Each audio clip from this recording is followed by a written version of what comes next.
Cứ sắp nó cho bắt tê rồi.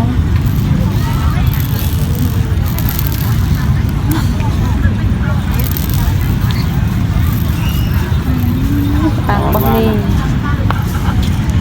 Này nó bong lên hơi mây. Rồi. Nè nè đại hộp đi ha. Hộp bông kia nè bạc đồng quan lực chật đấy. Sai thâm mơn riêng. Bục lực nào.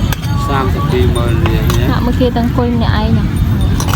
Hôm nay ăn rồi nè cái ếch rìa chỗ. Kia tăng nè ai. Lên tạ.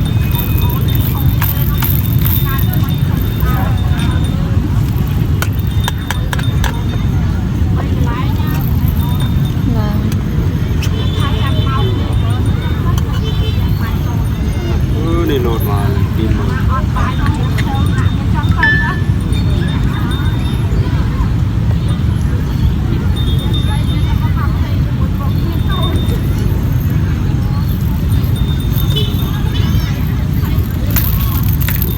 vô má còn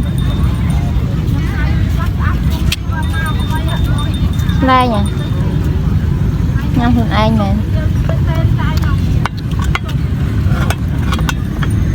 chài ô nhầm cái trầy đấy đây ấy nhầm này mở con ơi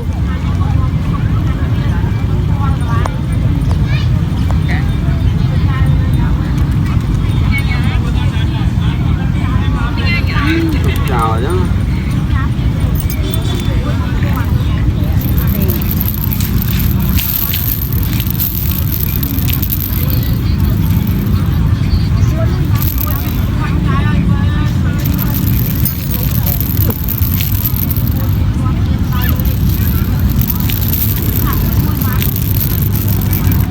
là nhằm bài đi chợ này biết ra nên ta lấy đi họp cái đó bên khỏi bên họp họp vừa làm sao chảo đây ai là nhằm bài nhằm trầy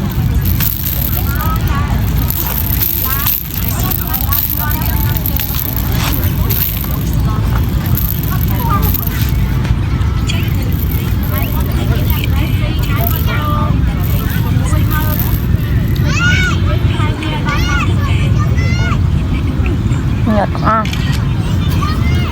ly nó bó cho rồi trẻ bạc này tóc xoắn ấy tóc khóm nữa ấy tóc khóm nữa ấy còn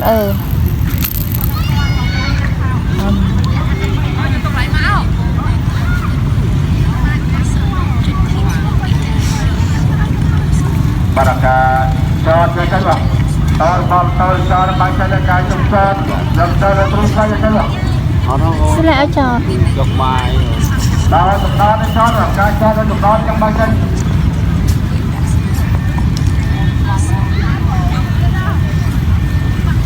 tôi chặt ọt ba này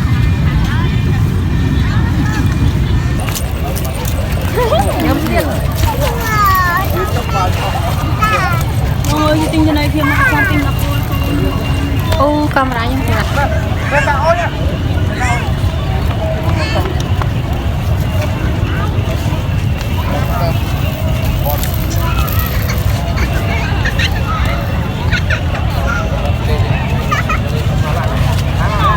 bè cái nào cái đây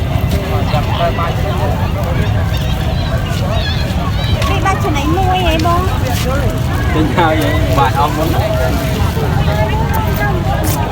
họ đâu tôm nhà mình